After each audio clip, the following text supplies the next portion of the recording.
மிதுன ராசியை பற்றி பார்க்க போகிறோம். அதாவது வருகின்ற ஆங்கில புத்தாண்டில் 2 பெரிய கிரக மாற்றங்கள் இருக்குது. ஒன்று, மார்ச் 6ஆம் தேதி நிகழவிருக்கின்ற வாக்கிய பஞ்சாங்கத்தின்படி கும்பராசியிலிருந்து மீனராசிக்கு பெயரவிருக்கின்ற சனி பகவான். மற்றொன்று, ஜூன் 2ஆம் தேதி குரு பகவான் மிதுனத்திலிருந்து கடகத்திற்கு குரு பயிற்சி பெறுவார். இந்த 2 நிகழ்வுகளும் ஒவ்வொரு ராசியினுடைய வாழ்க்கையிலும் மிகப்பெரிய பாதிப்புகளை உண்டாக்கும். சிறிய மற்றும் பெரிய அளவிலான சேஞ்சஸை கொண்டு வரும். அதெல்லாம் என்ன அப்படிங்கிற வரிசையில் இன்றைக்கு மிதுன ராசி. மிதுன ராசி காலபுருஷனுடைய 3ஆம் வீடு என்ற தத்துவம். இந்த ஆண்டு மிதுன ராசியை பொறுத்த வரைக்கும் எது நடக்குமோ இல்லையோ ஒரு பிராண்டிங் தரக்கூடிய ஆண்டு. மிதுன ராசிக்கு ஒரு பெயர் தரக்கூடிய ஆண்டு. மிதுன ராசிக்கென்று தனி என்று ஒரு அங்கீகாரம் தரக்கூடிய ஒரு ஆண்டு அப்படின்னு நம்ம சொல்லணும். பல ஆண்டுகளாக வெறும் கஷ்டத்தை மட்டுமே வாழ்க்கையில் பார்த்து, வெறும் துயரத்தை மட்டுமே கண்டு, அதாவது தோல்வி தோல்வி தோல்வி என்று அதில் ரொம்ப கஷ்டப்பட்டு, ரொம்ப வேதனைப்பட்டு, உறவுகளால் ஏமாற்றப்பட்டு, மற்றும் இல்லாமல் நண்பர்களால் காயப்படுத்தப்பட்டு, ஏமாற்றப்பட்டு, தொழிலில் வியாபாரத்தில் மிகப்பெரிய நஷ்டங்களை பார்த்த மிதுன ராசிக்கு வருகின்ற ஆங்கில புத்தாண்டு என்பது ஒரு மிகப்பெரிய ஒரு நல்ல விஷயம். அதாவது வாழ்க்கையில் மிகப்பெரிய நல்ல திருப்பமாக வருகிறது.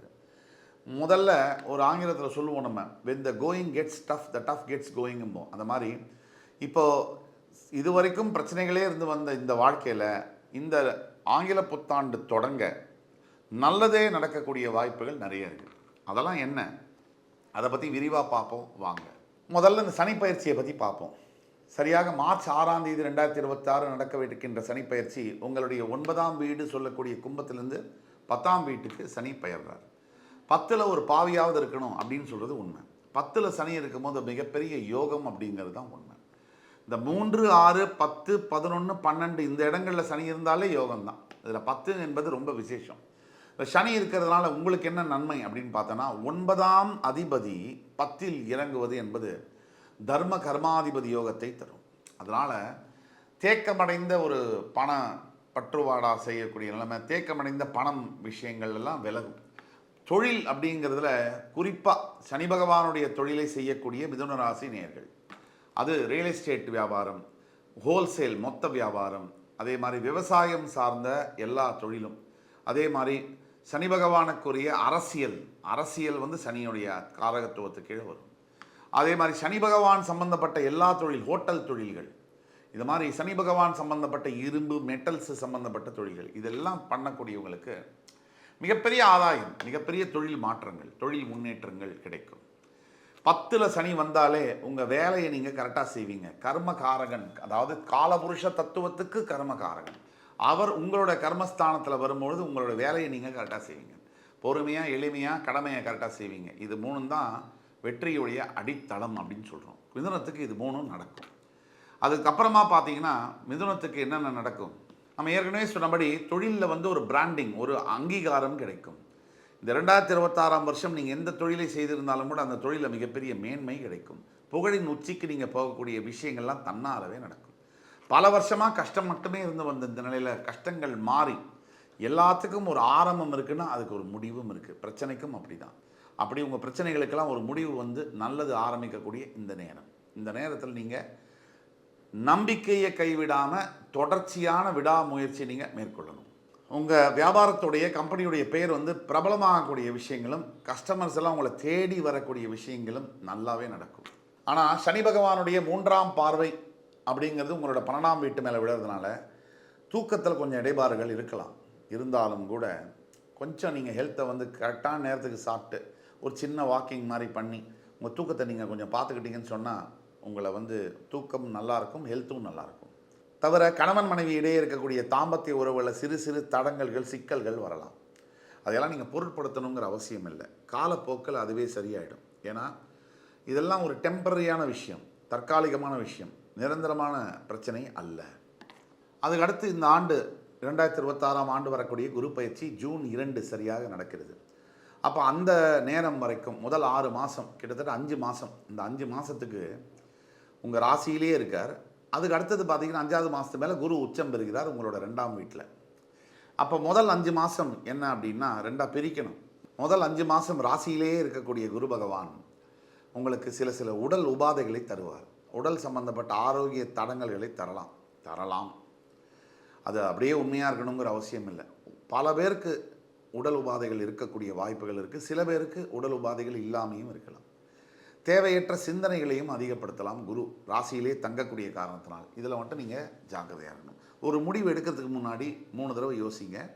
ஒரு முடிவு எடுத்ததுக்கப்புறம் ஒரு தடவை கூட யோசிக்காதீங்க. அடுத்த 6 மாதம் உச்சம் பெறக்கூடிய குரு ஜூன் 2க்கு பிறகு இங்கே தான் உங்கள் வாழ்க்கை தொடங்குது அப்படின்னா, அதுக்கு முன்னாடியே உங்கள் ராசியில் இருக்கும் போதே என்ன பிரச்சனை அப்படின்னா, குரு ராசியில் இருக்கிறதுனால நம்ம உடல் ஆரோக்கியத்தை பற்றி பேசணும். குரு இருக்கிற இடத்தை விட அவர் கெடுத்தாலும், இருக்கின்ற இடத்தை கெடுத்தாலும், அவர் பார்க்கின்ற பார்வைக்கெல்லாம் தான் பலம் மதிப்பு அதிகம். அந்த விதத்தில் உங்கள் ராசியுடைய 5, 7, 9ஆம் வீட்டை பார்க்கக்கூடிய குரு முதல் 5 மாதம் உங்களுடைய 5ஆம் வீட்டை பார்க்கக்கூடிய குருவினால் என்ன பலன் அப்படின்னு கேட்டிங்கன்னா, எண்ணற்ற பலன்கள் இருக்குது. யாராவது உங்களுக்கு மரியாதை கொடுக்காம அவமரியாதையாக பேசியிருந்தாங்க இவ்வளோ காலம் அப்படின்னா, அதே மனிதர் தான் செய்த தப்பை உணர்ந்தோ அல்லது உங்களுடைய வெற்றியின் காரணமாக உங்கள்கிட்ட மண்டியிட்டு மன்னிப்பு கேட்கக்கூடிய நேரங்கள் வரும். எதிரிகள் தொலைந்து போகக்கூடிய வாய்ப்புகள் வரும். ஆஃபீஸில் உங்களுக்கு வேணும்னு செய்கிறவன் வேண்டாதுன்னு செய்கிறவன் அவங்கெல்லாம் ஒளிஞ்சு போய் உங்களுக்கு ஒரு நல்ல நிலைமையை அந்த ஆஃபீஸில் பேரும் புகழும் தரக்கூடிய நிலைமைகள்லாம் நடக்கும். பல ஆண்டுகளாக நீங்கள் காத்து கொண்டிருந்த குழந்தை பாக்கியம் இல்லாத தம்பதிகளுக்கு ஒரு பெரிய வரப்பிரசாதமாக ஆண்டவனே குழந்தையாக பிறந்தது போல அருமையான குழந்தை பாக்கியம் கிடைக்கும். அதே மாதிரி 7ஆம் பார்வையாக பார்க்கக்கூடிய உங்கள் 7ஆம் வீட்டில் திருமண யோகம்னு சொல்கிறோம். ஏன்னா 7ஆம் வீடு திருமணத்தை தான் சொல்லுது. மறுபடி திருமண யோகம்னா எப்படின்னா, யாரை நமக்கு மனசுக்கு பிடிச்சிருக்கீங்களோ அவங்களே கல்யாணம் பண்ணுறதுங்கிறது எல்லாருக்கும் கிடைக்கிற பாக்கியம் இல்லை. ஒரு சிலருக்கு அந்த பாக்கியம் கிடைக்குது. சரி, பாக்கியம் கிடச்சி திருமணம் நடந்துட்டு அதோட முடிஞ்சா கேம் அப்படின்னு பார்த்தா அங்கே தான் கேமே ஆரம்பிக்குது.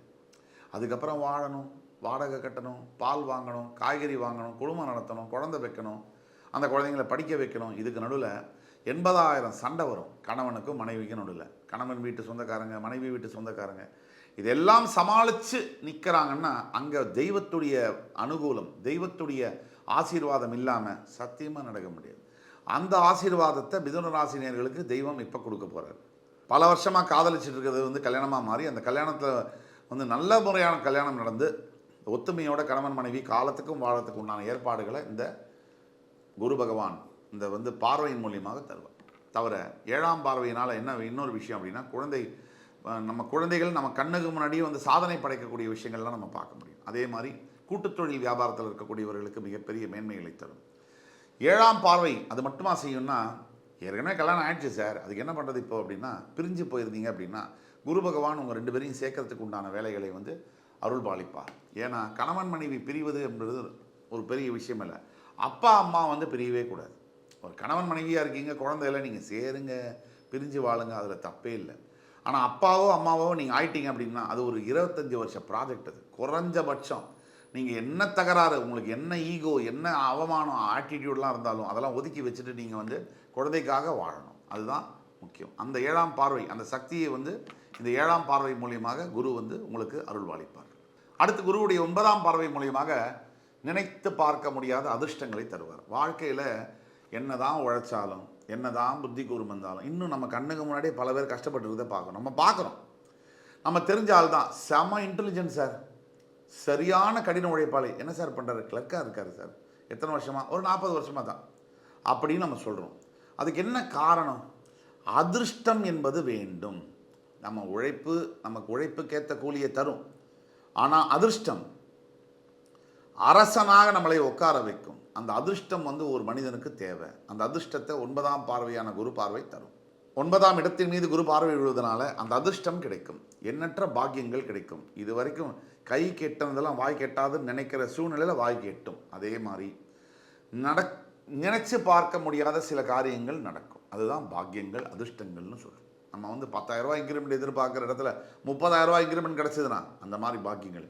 நம்ம ஒரு 50,000 ரூபா சம்பளத்தில் ஒரு வேலை தேடுறோம், நமக்கு 75,000 ரூபாயில் கிடச்சிதுன்னா அதுதான் பாக்கியங்கள். அதெல்லாம் நடக்கும். அடுத்து பார்த்தீங்கன்னா ஜூன் 2க்கு பிறகு உங்களோட தனஸ்தானத்தில் போய் உச்சம் பெறுகின்ற குருனால மிகப்பெரிய லாபம். அது பணத்தை கொட்டி தருவார் அப்படின்னு சொல்கிறது உண்மைதான். அதாவது குரு பகவான் ஜூன் 2க்கு மேலே உங்களுடைய ஃபினான்ஷியல் பொசிஷன் அப்படிங்கிறது டோட்டலாக சேஞ்ச் ஆகும். அது மாதிரி பிஸ்னஸ்லேயும் சரி, மல்டிபிள் பிஸ்னஸ் செய்யக்கூடிய யோகங்கள்லாம் வந்துடும். அதே மாதிரி அப்ராடு சம்மந்தப்பட்ட பிஸ்னஸஸில் மிகப்பெரிய லாபங்கள் கிடைக்கும். அது டாலர் எக்ஸ்சேஞ்ச் வேல்யூனாலேயே கூட கிடைக்கும். அதே மாதிரி உங்களுடைய செய்யக்கூடிய வேலையில் வந்து ப்ரமோஷன், இன்சென்டிவ், இன்க்ரிமெண்ட் போன்ற விஷயங்கள்லாம் இந்த நேரத்தில் தான் டிசைட் ஆகும். இப்போ வயசு வாரியாக நம்ம பார்ப்போம் இந்த பயிற்சி பலன்கள் எப்படி இருக்குன்னு. 10 வயசுலேருந்து 25 வயசு வரைக்கும் இருக்கக்கூடிய மாணவ மாணவியர்களுக்கு, இளைஞர்களுக்கு இந்த குரு பயிற்சியானது ஒரு பிரகாசமான பயிற்சி. எப்படின்னு சொன்னால், கல்வி தானே குரு, குரு தான் கல்வி. அப்போ அவர் வந்து புத்தி நல்ல சரியான நேரம், அந்த பீரியடு என்ன படிக்கணும்னு தேர்ந்தெடுக்கக்கூடிய இந்த நேரம், எதை படிக்கணும், எப்படி படிக்கணும், முக்கியமான காலகட்டங்கள். 17 வயசில் +2 படிக்கும்போது விட்டுட்டோம்னா விட்டது தான். அதே மாதிரி 21 வயசில் வந்து பிஜி படிக்கும்போது விட்டானா விட்டது தான். எனக்கு இப்போ 42 வயசு ஆகுது, நான் இப்போ வந்து பிஜி படிக்கிறேன், எம்பிபிஎஸ் படிக்கிறேன்னா அது பார்க்குறவங்களுக்கும் நல்லா இருக்காது, நமக்குமே நல்லா இருக்காது. அதனால் வயசுக்கு எந்த வயசுக்கும் படிக்கலாம், அது வேறு விஷயம். அந்த சரியான நேரம்ங்கிறது ரொம்ப முக்கியம். அந்த நேரத்தில் இந்த குரு பயிற்சி உங்களுக்கு மிகப்பெரிய அளவில் மாற்றங்களை தருது. இப்போ 25லேருந்து 45 வயசுக்குள்ளே இருக்கக்கூடிய மிடில் ஏஜில் இருக்கக்கூடியவங்களுக்கு தொழிலாக இருக்கட்டும், திருமண வாழ்க்கையாக இருக்கட்டும், இல்லை பொருளாதார உயர்வாக இருக்கட்டும், வீடு வாகனம் வாங்கக்கூடிய யோகமாக இருக்கட்டும், இந்த ஏஜில் வந்து சரியாக வந்து இந்த பயிற்சி வந்து நடக்குது. இதனால் வந்து என்னென்னா, மிதன ராசியில் இருக்கக்கூடியவங்களுக்கு 5, 7, 9ஆம் வீட்டில் பார்வை விழுறதுனால சரியான தொழில், சரியான ஒரு திருமண வாழ்க்கை, பிரிஞ்சு போனவங்களும் ஒன்றாக சேரக்கூடிய வாழ்க்கை, சரியான வீடு வாங்கணும். இந்த வீடு வாங்குறதுல ஒரு பெரிய பிரச்சனை, சரியான இடத்துல வாங்கணும், சரியான விலைக்கு வாங்கணும், அதெல்லாம் நடக்குது இந்த குரு பார்வையினால். 45லேருந்து 65 வயசு கூட இருக்கிறவங்களுக்கு வந்து பார்த்திங்கன்னா பூர்வீக சொத்து கிடைக்கிறது. அதே மாதிரி உடல் நலம் வந்து நல்ல மேன்மையாக இருக்கக்கூடியது. சொந்த பந்தங்களோட, பேரம்பேத்திகளோட, உறவுகளோட செலவு செய்கிறது நேரங்களை, அருமையான நேரங்களை, அருமையான நினைவுகளை வந்து ஏற்படுத்துறது. இந்த மாதிரியான விஷயங்களை இந்த குரு பயிற்சி ஏற்படுத்தும். ஒன்று இந்த சனி பார்வை உங்களுடைய 12ஆம் வீட்டு மேலே விழுது, அதே மாதிரி உங்களுடைய 4ஆம் வீட்டு மேலே விழுது, அதே மாதிரி உங்களுடைய 7ஆம் வீட்டு மேலே விழுது. உங்களுடைய 12, 4, 7 இந்த வீடுகள் மேலே சனி பார்வை விழுறதுனால கொஞ்சம் தூக்கத்தில் பிரச்சனை, எதையாவது நம்ம இழந்துருவோமோன்னு நமக்கே எதையும் இழக்க மாட்டோம், ஆனால் தேவையில்லாத பயங்கள் வரும். அதே மாதிரி தேவையில்லாத இடத்துல தேவையில்லாத பிரச்சனைகளை நம்ம செய்யணும்னு வார்த்தையில் நம்ம முந்திட்டு போகிற மாதிரி நம்மளை உந்தும். இதெல்லாம் நம்ம கவனமாக இருக்க வேண்டிய இடங்கள். இதெல்லாம் எப்படி தாண்டி ஜெயிக்கிறது அப்படின்னா, ஆன்மீகம் உண்டு தான். ஈஸ்வரனை பெருமானை வந்து வழிபட வேண்டும். ஒவ்வொரு ஞாயிற்றுக்கிழமை தோறும், பிரதோஷம் தோறும் ஈஸ்வர பெருமானுக்கு வந்து தொண்டாற்றுவது, தான தர்மங்கள் செஞ்சால் அவருக்கு பிடிக்கும், அதெல்லாம் செய்கிறது. இதெல்லாம் தான் நம்மளை காப்பாற்றுமே தவிர வேறு எதுவுமே நம்மளை காப்பாற்றும். நம்ம பதவியோ, நம்ம பணமோ, நம்ம சேர்த்து வச்ச காசு, சொத்தோ, நண்பர்கள்னு சொல்லிட்டு நம்ம வச்சுருக்கோமே அவங்களோ யாரும் நம்மளை காப்பாற்ற மாட்டாங்க. இறைவன் மட்டும்தான் நமக்கு துணை. இப்போ சுருக்கமாக பகுதியாக நம்ம பலன்களை பார்த்தோம்னு அப்படின்னு சொன்னால், தொழில் அப்படின்னு பார்த்தீங்கன்னா மல்டிபிள் பிஸ்னஸ்ஸு, வளர்ச்சி, பொருளாதார அளவில் லிக்விடிட்டின்னு சொல்ல பணப்புழக்கம் அதிகப்படுத்துறது. அடுத்த பக்கத்தில் உறவுகள் பார்த்தீங்கன்னா மிகப்பெரிய அளவில் பிரிஞ்சு போன உறவுகளும் சேரக்கூடிய பலன்கள். அதே மாதிரி வந்து கல்வின்னு பார்த்தீங்கன்னா மிகப்பெரிய அளவில் பெரிய கல்வி, நினச்ச இடத்துல நினச்ச ஊரில் படிக்கக்கூடிய வாய்ப்புகள் கிடைக்கிறது. அதே மாதிரி திருமணம் பற்றி பார்த்தீங்கன்னா தடைகள்லாம் நீங்கி திருமணம் நல்ல வரன் கிடச்சி நல்ல ஒரு திருமணம் ஆகிறது குறித்த நேரத்தில். அது மாதிரி குழந்தை பாக்கியங்களும் அதே மாதிரி 2 ஆண்டுகள் இல்லாத ஒரு குழந்தை பாக்கியங்கள்லாம் வந்து இறைவன் அருளால் கிடைக்கக்கூடியது. அது மாதிரி உடல் நலம், ஆரோக்கியத்தில் பார்த்தீங்கன்னா மிகப்பெரிய அளவில் சேஞ்சஸ். கொஞ்சம் மட்டும் கவனமாக, தூக்கத்தில் மட்டும் கவனமாக இருக்கணும். ஆன்மீகத்தை பற்றி சொல்லவே வேண்டியதில்லை. ஈஸ்வர பெருமான் தான் உங்களுக்கு துணை. அந்த ஈஸ்வரனை நினச்சி ஈஸ்வரனுக்கு வந்து பிரதோஷம் தோறும் நீங்கள் வந்து நல்லெண்ணெய் தீபம் ஏற்றி வழிபடுவது என்பது மட்டும்தான் உங்களை காப்பாற்றும். கால பைரவர்களுக்கு நீரும் உணவும் அளிப்பது சிறந்த பலனை தரும். ஒட்டுமொத்தமாக மிதுனராசிக்காரங்களுக்கு காலம் பதில் சொல்ல வரக்கூடிய இந்த நேரம் இது. இவ்வளோ வருஷமாக நீங்கள் பட்ட கஷ்டத்துக்கு பதில் பெறக்கூடிய இடத்துல இருக்கீங்க. இறைவன் உங்களுக்கு பதில் சொல்ல போகிறார். நீங்கள் பட்ட கஷ்டங்கள்லாம் தீரப்போகுது, நீங்கள் பட்ட துன்பங்கள்லாம் மறைய போகுது. உங்களுக்கு நல்ல விடிவு காலம், நல்ல காலம் ஆரம்பிக்க போகுது. உங்கள் சுபாஷ் பாலகிருஷ்ணன். நன்றி, வணக்கம், வாழ்க வளமுடன்.